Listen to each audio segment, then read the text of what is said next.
कहानी शुरू होती है 1962 साल के अमेरिका के बाल्टीमोर शहर से, जहां हमें एलिसा नाम के बेजुबान लड़की को दिखाया जाता है। वो भले ही कुछ बोल नहीं सकती थी, लेकिन सुन सब सकती थी। असल में जब वो छोटी थी तो किसी ने उसके गले का कोई पार्ट निकाल दिया था, इसलिए उसके गले में कई निशान थे। एलिसा अनाथ थी, उसका कोई नहीं था। बचपन में वो किसी को नदी के पास मिली थी, लेकिन अब एलिसा काफी बड़ी हो चुकी है और वो एक सरकारी लैब में साफ सफाई का काम करती है। एलिसा ग्लिस नाम के एक बूढ़े आदमी के साथ एक ही घर में रहा करते थे। असल में ग्लिस का भी इस दुनिया में कोई नहीं था और उन्होंने ही एलिसा को अपनी बेटी की तरह पाला पोसा था। मिस्टर ग्लिस पेशे से एक पेंटर थे और वे सारा दिन घर में बैठकर अलग अलग तरह के तस्वीरें बनाते थे और बीच बीच में अपने बनाए तस्वीरों को अलग अलग जगह में बेचने की कोशिश करते थे।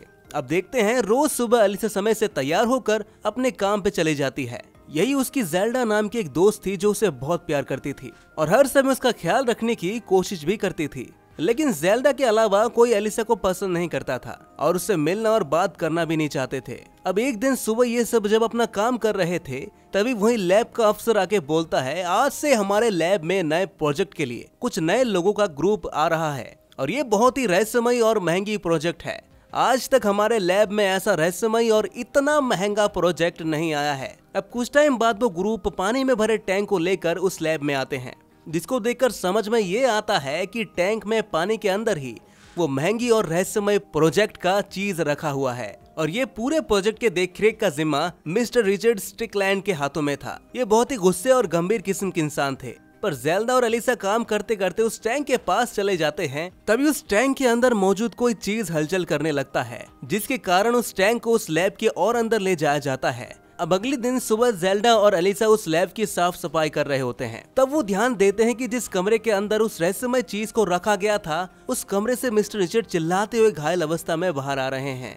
वो देखते हैं कि उसके हाथ की 2 उंगलियां कट गई हैं और वहाँ से बहुत सारे खून निकल रहे थे, जिसके कारण वे शारीरिक तौर पर बहुत ही ज्यादा कमजोर हो चुके थे और उनको इस अवस्था में देख कुछ लोग जल्दी से जल्दी ट्रीटमेंट के लिए ले जाते हैं उन्हें। अब इस घटना के बाद के कुछ टाइम बाद ज़ेल्डा और एलिसा को उस कमरे की सफाई करने को कहा जाता है, जहां पर मिस्टर रिचर्ड के साथ वो दुर्घटना हुई थी। अब उस घर में घुसने के बाद वो देखते हैं कि उस पूरे कमरे में खून ही खून बिखरा पड़ा है और उस खून के दाग को साफ करते टाइम वो देखते हैं कि मिस्टर रिचर्ड के कटी हुई उंगलियां वहीं पर है। तभी एलिसा जल्द से जल्द उन दोनों कटे हुए उंगलियों को एक कागज के एक पैकेट में डालने की कोशिश करती है। अब ज़ेल्डा ये देखकर थोड़ा डर जाती है। वो एलिसा को अपने से कुछ भी करने से मना करती है और वो कहती है, तुम यहाँ थोड़ा रुको, मैं किसी और को मदद के लिए बुलाती हूँ। अब ये बोल के वो जल्दी से निकल जाती है। ज़ेल्डा के जाने के बाद एलिसा उस कमरे में एक आवाज सुनती है। वो ख्याल करके देखती है कि उसी घर में एक बड़ा सा पानी का टैंक है और उसके अंदर एक जल दानव है। यह अद्भुत जीव दिखने में काफी हद तक इंसानों जैसा लग रहा था। इसके 2 हाथ, 2 पैर, आंख, नाक, मुंह, सब कुछ पूरी तरह इंसानों जैसा था। अब एलिसा उस टैंक के कांच के ऊपर हाथ रख के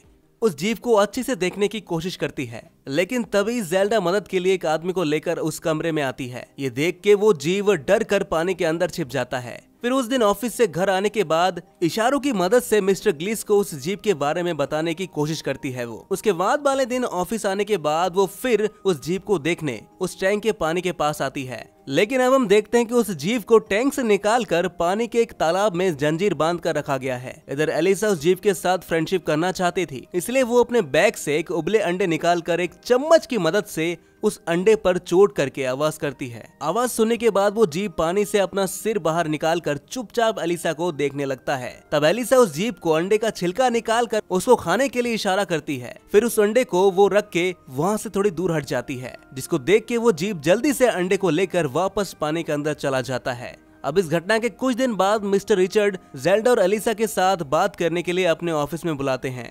वो बोलता है, आशा करता हूँ कि तुम लोग जान गए होगे कि इतने दिनों तक उस लैब में क्या चीज छुपाया गया था। इतने दिनों में जरूर तुमने उस अद्भुत जीव को देख ही लिया होगा और शायद तुम ये भी जानते होगे कि उस जीव ने मेरे साथ क्या किया है। इसलिए तुम दोनों वहाँ बड़े सावधानी से काम करना प्लीज। उस अद्भुत जीव को हमने साउथ अमेरिका के एक नदी से पकड़ा था और अब हम उस जीव पर तरह तरह के एक्सपेरिमेंट्स करेंगे। हमने इस विषय को सबसे छुपा के रखा है और अब जब तुम दोनों ही उस जीव के बारे में जान गए हो, तो मैं चाहता हूँ कि तुम इस जीव के बारे में किसी को ना बताओ। तुम हमेशा इस विषय को छुपा के रखना।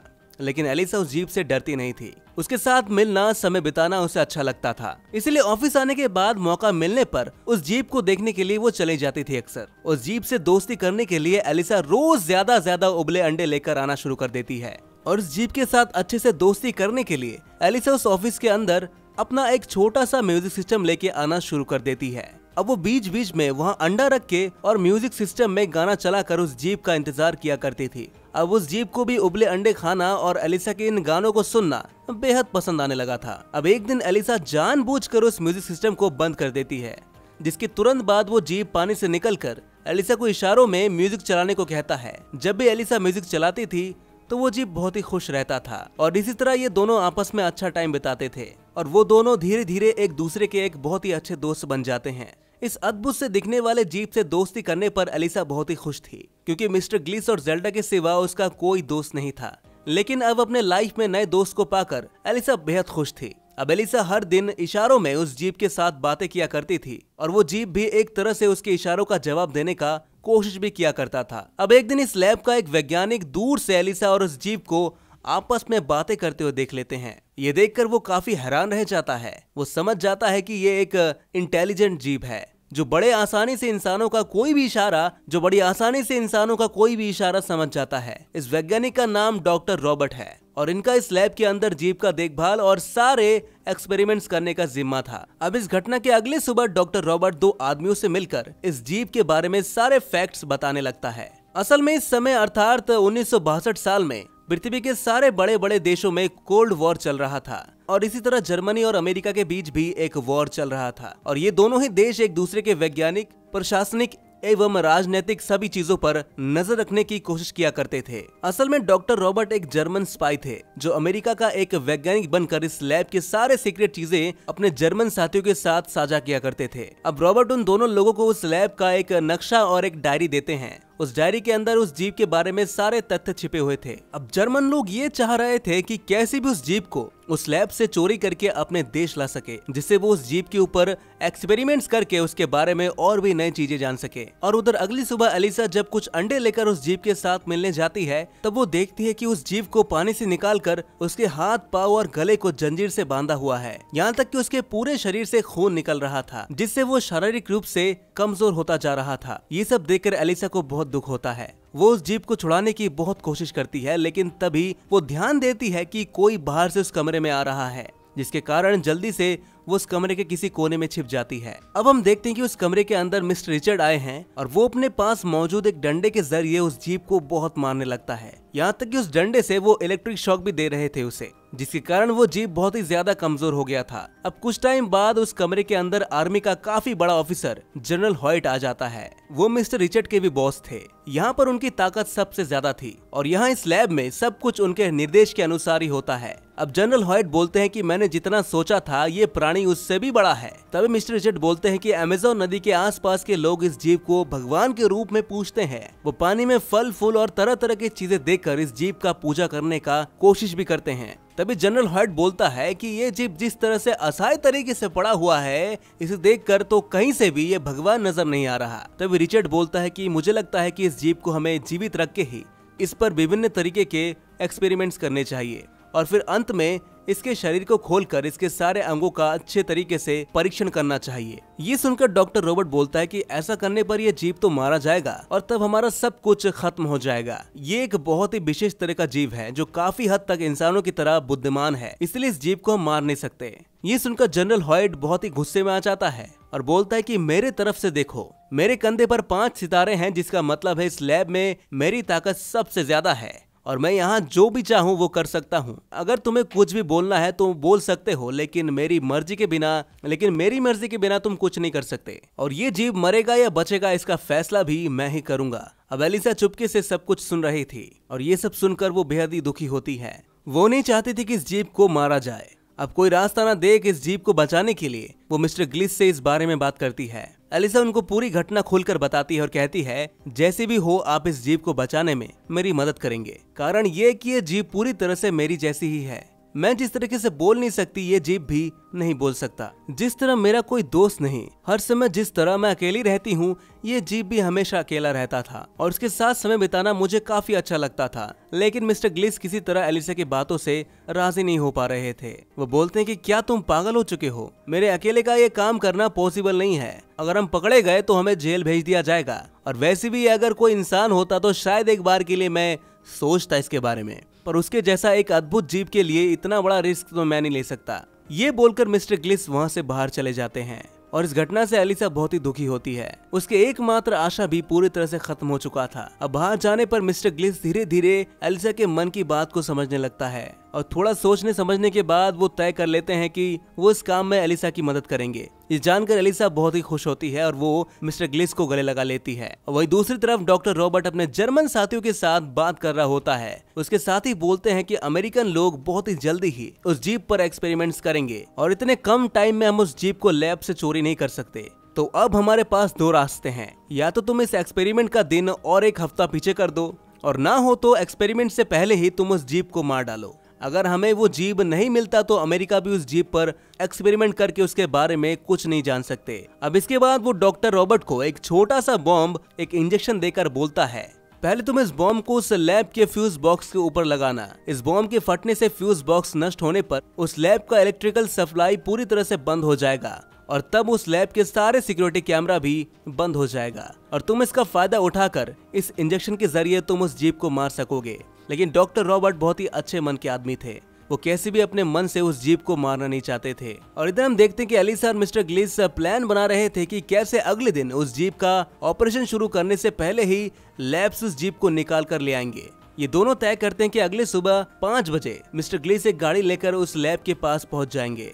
तब तक एलिसा उस जीप को लेकर सभी के नजर से छिपाकर उस गाड़ी में चढ़कर वहां से भाग जाएंगे। अगले दिन काम पे जाने के बाद एलिसा सबसे उस लैब के सिक्योरिटी कैमरे के मुंह को घुमाना शुरू कर देती है, जिससे कि उस जीप को लेकर भागते वक्त उसे कोई न देख पाए। और इधर डॉक्टर रॉबर्ट भी पिछली बार की तरह मिस्टर रिचर्ड से मिलकर उस जीप को बचाने का आवेदन करता है, लेकिन मिस्टर रिचर्ड कुछ भी सुनने को तैयार नहीं था, बल्कि वो डॉक्टर रॉबर्ट को काफी उल्टा सीधा बोलकर अपमान करने लगता है। वो बोलता है, जितने जल्दी ये जीप मर जाएगा उतने जल्दी मैं ये लैब छोड़कर और ये शहर छोड़कर किसी दूसरी जगह काम करना शुरू कर दूंगा। ये बात बोलते समय डॉक्टर रॉबर्ट ख्याल करते हैं कि कोई लैब में मौजूद सिक्योरिटी कैमरे के मुंह को दूसरी तरफ घुमा रहे हैं, जिसके कारण उस कमरे में अगर कुछ भी हो तो वो अच्छे से दिख नहीं पाएगा। तब डॉक्टर रॉबर्ट समझ जाते हैं कि इस लैब में से कोई तो है जो इस जीप को बचाने की कोशिश कर रहा है, और ये देखने के लिए वो लैब के अंदर उस जीप के पास चले जाते हैं। और इधर एलिसा एक बड़े ट्रॉली में कुछ पानी से भीगे टॉवल रख देती है, जिससे कि वो भीगे टॉवल के अंदर ही रहे। अब इसके बाद वो ट्रॉली को लेकर लैब के अंदर उस जीप को बचाने के लिए चली जाती है, लेकिन वो जाने के बाद देखती है कि उस जीप के हाथ पांव और गले में मोटे मोटे लोहे के जंजीर बंधे हुए थे, जो एलिसा अकेले ये नहीं कर सकती थी। लेकिन तभी डॉक्टर रॉबर्ट चले आते हैं और वो एलिसा को बोलते हैं कि रास्ते से बाहर निकलने वाले सारे सिक्योरिटी कैमरास क्या तुमने ठीक से हटा दिया है। फिर वो एलिसा को उन जंजीरों की चाबी देकर बोलता है कि जितनी जल्दी हो सके तुम इसको लेकर यहाँ से भाग जाओ। और वहाँ से निकलने से पहले एलिसा को एक बॉक्स देकर बोलता है कि इसके अंदर कुछ दवाइयाँ हैं, तुम इस जीप को जिस पानी में रखोगे वहाँ पर पहले इस दवाई को मिला देना, और उसके रहने का पानी समुद्र के पानी जैसा सॉल्टी होना चाहिए, इसलिए हमेशा उसके पानी में तुम नमक मिलाकर रखना। और साथ ही उस जीप को क्या खिलाना है वो भी वो एलिसा को बता देते हैं। अब एलिसा वो ट्रॉली में उस जीप को छिपाकर सीक्रेट रास्ते से बाहर के दरवाजे की तरफ जाने लगती है। ऑफिस से छुट्टी होने के बाद जेल्डा और एलिसा हर रोज एक साथ घर जाते थे, लेकिन आज एलिसा जेल्डा को कहीं नहीं मिल रही थी, इसलिए उसे थोड़ा शक होता है और वो पूरे लैब के अंदर एलिसा को ढूंढना चालू कर देती है। और ऐसे कुछ समय बाद वो देखती है कि एलिसा एक बड़े से ट्रॉली लेकर दरवाजे की तरफ आ रही है, जिसको देखकर वो समझ जाती है कि एलिसा क्या करने जा रही है। इसलिए वो एलिसा के ट्रॉली को रोककर बोलती है, अभी तुम जो काम करने जा रहे हो वो एकदम गलत है, इसलिए तुम जल्द से जल्द इस काम को करना बंद कर दो।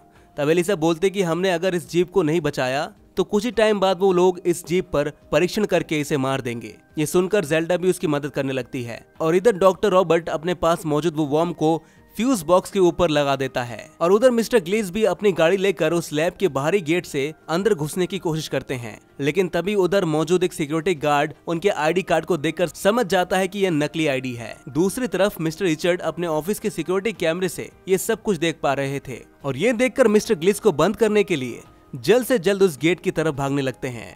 तब तक फ्यूज बॉक्स पर लगे डॉक्टर रॉबर्ट का बम फट जाता है और वहाँ पर एक विस्फोट होता है, जिसके कारण वहाँ का इलेक्ट्रिक सप्लाई बंद हो जाती है और वहाँ पर पूरी तरह से अंधेरा हो जाता है। और इसी मौके पर डॉक्टर रॉबर्ट ग्लिस को बचाने चला जाता है। वो पीछे से आकर उस पॉइजन से भरे इंजेक्शन से उस सिक्योरिटी गार्ड को मार देता है और तब तक एलिस और जेल्डा भी उस ट्रॉली में छिपाकर उस जीप को गाड़ी के पास ले जाते हैं। फिर उसके बाद वो सभी मिलकर जल्दी से जल्दी उस जीप को गाड़ी में चढ़ाकर वहाँ से भाग जाते हैं। अब घर आकर एलिसा उस जीप को बाथटब के पानी में रख देती है और वो उस पानी में कुछ मात्रा में नमक और उस विशेष दवाई को मिला देती है। अब अपने दोस्त को बचाने के बाद एलिसा बहुत ही खुश थी, लेकिन तभी समस्या ये है कि इस जीप को वो ज्यादा दिनों तक अपने पास नहीं रख सकती थी, क्योंकि ऐसा रहने पर वो जीप बहुत ही जल्दी कमजोर हो जाएगा। तभी वो देखती है कि उसके घर के पास एक नदी है, जहाँ पर बारिश के टाइम पानी बढ़कर वो नदी समुद्र के साथ मिल गया था और एक खबर के अनुसार 10 तारीख को उसके शहर में बहुत ही बारिश होने वाली थी। तो एलिसा तय करती है कि 10 तारीख को ही वो उस जीप को नदी में छोड़ देगी, जिससे बारिश के पानी से वो नदी जब समुद्र के साथ मिल जाएगा तो वो जीप बड़े आसानी से समुद्र में जा सकेगा। अब अगले दिन सुबह एलिसा और जेल्डा रोज की तरह समय से अपना काम करने के लिए ऑफिस में चले जाते हैं। ऑफिस में ना आने पर सभी लोग उन दोनों पर शक करने लगते हैं। इधर हम देखते हैं कि मिस्टर रिचर्ड प्रत्येक कर्मचारी से उस जीप के बारे में पूछ रहे थे, यहाँ तक कि एलिसा और जेल्डा को बुलाकर भी उस जीप के बारे में वो पूछते हैं, लेकिन ये दोनों बोलते कि जीप खो जाने के मामले में हमें कुछ नहीं पता। और इधर एलिसा के ऑफिस जाने के बाद मिस्टर ग्लिस उस जीप का ख्याल रख रहे थे और वो उस जीप के पास बैठकर उस जीप का तस्वीर बना रहे थे, लेकिन कुछ टाइम बाद वो सो जाते हैं और इसी समय वो जीप बाथटब से बाहर निकलकर घर में चला जाता है। इस घर के अंदर मिस्टर ग्लिस के बहुत पालतू बिल्लियां थी। ये जीप उसमें से एक बिल्ली को मारकर उसका मांस खाने लगता है। अब कुछ टाइम बाद जब मिस्टर ग्लिस नींद से उठते हैं तो वो देखते हैं कि वो जीप उनके एक बिल्ली को खा चुका है, जिसे देखकर वो जल्द से जल्द उस जीप के पास आकर उसको ये काम करने से मना करते हैं। लेकिन इस घटना में डर कर वो वहाँ से भाग जाता है और भागते टाइम उस जीप से मिस्टर ग्लिस के हाथों में चोट लग जाती है। अब शाम को एलिसा घर आकर देखती है कि वो जीप वहाँ से भाग चुका है और मिस्टर ग्लिस बीमार अवस्था में उस घर में मेज पर बैठे हुए हैं। अब मिस्टर ग्लिस एलिसा को बोलते हैं, यहाँ जो कुछ भी हुआ इसमें उस जीप का कोई दोष नहीं है, वो बहुत ही ज्यादा डर गया था इसलिए वो वहाँ से भाग गया। अब तुम जल्दी से जाओ और उसे ढूंढ कर लाओ, उसके लिए ज्यादा समय बाहर रहना बिल्कुल ठीक नहीं है। अब कुछ टाइम ढूंढने के बाद एलिसा उस जीप को वापस घर में ले आती है और घर में आने के बाद वो जीप अपनी गलतियां समझने लगता है, इसलिए वो मिस्टर ग्लिस के पास आकर उनके सिर पर हाथ रखता है और इशारों की मदद से उसके हाथ को अपने सिर पर रखने को कहता है। फिर मिस्टर ग्लिस के कटे जगह पर वो हाथ देता है और ऐसा करते टाइम उस जीप के पूरे शरीर में नीले रंग की लाइट जल रही थी। अब अगली सुबह मिस्टर ग्लिस नींद से जब उठते हैं तो वो देखते हैं कि जहाँ से हाथ कट गया था वो जगह पूरी तरह से ठीक हो चुका है, ऐसा जैसे कभी कुछ हुआ ही नहीं था उस जगह पर। यहाँ तक कि उनके सिर पे भी कुछ बाल आ गए थे। रातों रात ये चमत्कार देखकर वो बहुत ही खुश हो जाते हैं और वो एलिसा को बोलते हैं कि जरूर इस जीप के अंदर कुछ सुपर नेचुरल पावर हैं। और इधर एलिसा उस जीप को वापस पाकर पहले से बहुत ज्यादा खुश थी। अब वो ऑफिस से घर जाने पर अपना ज्यादा टाइम उस जीप के साथ बिताती थी और ऐसे ही धीरे धीरे एक दूसरे को पसंद करने लगे थे वो, और धीरे धीरे वे दोनों एक दूसरे के काफी पास चले आते हैं और आने वाले कुछ दिनों में उन दोनों के बीच शारीरिक संबंध भी बन जाता है। और ऐसे इन दोनों का दिन अच्छा कटता जा रहा था। और इधर लैब से इस जीप के चोरी होने के बाद जनरल हॉइट रिचर्ड से मिलता है। वो बोलता है कि इस जीप की देखभाल का जिम्मा मैंने तुम्हारे ऊपर सौंपा था, तो आने वाले 36 घंटों में जैसे भी हो तुम इस जीप को ढूंढ कर लाओगे, और अगर तुम ये काम नहीं कर पाते तो तुम अपनी जॉब खो दोगे और साथ में कठिन से कठिन भी सजा तुम्हें हो सकती है, जिसके कारण तुम्हारी लाइफ पूरी तरह से बर्बाद हो जाएगी। ये सुनकर मिस्टर रिचर्ड बहुत ही ज्यादा चिंता में पड़ जाता है और इस काम के लिए वो डॉक्टर रॉबर्ट पर शक करने लगता है, कारण इस लैब में वो ही एकमात्र ऐसा आदमी था जिसने जीप को बचाने की कोशिश की थी। अब जिसके कारण वो छिप छिप कर डॉक्टर रॉबर्ट के ऊपर नजर रखने लगता है। और एक रात वो देखता है कि डॉक्टर रॉबर्ट छिप छिप कर अपने घर से निकलकर एक जगह पर आकर 2 लोगों से मुलाकात कर रहा था और वो उधर उन लोगों से जर्मन भाषा में बात कर रहा था। लेकिन तभी वो दोनों आदमी डॉक्टर रॉबर्ट को मारने की कोशिश करते हैं, कारण ये जर्मन लोग ने रॉबर्ट को आदेश दिया था कि उस जीप को मार डालने के लिए, लेकिन वो ये काम नहीं कर पाते, जिससे वो बहुत ही गुस्से में आकर डॉक्टर रॉबर्ट को मार डालना चाहते थे। लेकिन तभी पीछे से मिस्टर रिचर्ड आ जाते हैं और जल्दी से उन दोनों को गोली मार देते हैं, जिससे कि वो दोनों वहीं पर मर जाते हैं। और तब वो देखते हैं कि डॉक्टर रॉबर्ट गोली लगने से जमीन पर गिरे हुए हैं। तभी मिस्टर रिचर्ड बोलते हैं कि मैंने देखा थोड़ी देर पहले तुम जर्मन भाषा में बात कर रहे थे, सच सच बोलो तुम कौन हो और इस जीप को कहाँ छुपा कर रखा है तुमने। लेकिन डॉक्टर रॉबर्ट उनके कोई भी सवाल का जवाब नहीं देना चाहते थे। तब मिस्टर रिचर्ड अपने हाथ में मौजूद डंडे से उसे इलेक्ट्रिक शॉक देना शुरू कर देते हैं। तब डॉक्टर रॉबर्ट बोलता है कि मैं रशियन स्पाई हूँ और मेरा असली नाम है डिमिट्री, और इस लैब के कुछ सफाई कर्मी उस जीप को छुपा कर रखे हैं, ये सुनकर मिस्टर रिचर्ड को समझ में आ जाता है कि एलिसा या जेल्डा में से एक ने इस काम को किया है, क्योंकि उस जगह जहां उस जीप को रखा गया था वह सिर्फ वो दोनों ही काम करते थे। इसलिए वो जल्द से जल्द जेल्डा के घर पर चला जाता है और उसे बहुत ही डरा कर उस जीप के बारे में पूछने लगता है। लेकिन जेल्डा उसके बारे में कुछ भी नहीं बोलना चाहती थी। लेकिन जेल्डा के पति रिचर्ड को देखकर बहुत ही डर गए थे, जिससे वो मिस्टर रिचर्ड को सब कुछ सच बता देता है। जेल्डा जब फोन पे बात कर रही थी तो उसने सुन लिया था और वो बोलता है कि आप जिसे ढूंढ रहे हैं वो एलिसा के घर पर है। और ये सुनकर मिस्टर रिचर्ड गुस्से में जल्द से जल्द एलिसा के घर के तरफ जाने लगता है। तभी जेल्डा फोन करके एलिसा को इसके बारे में सब कुछ बता देती है। वो बोलती है कि जितना जल्दी हो सके तुम उस जीप को पानी में छोड़ दो, क्योंकि मिस्टर रिचर्ड तुम्हारे घर की तरफ आ रहे हैं।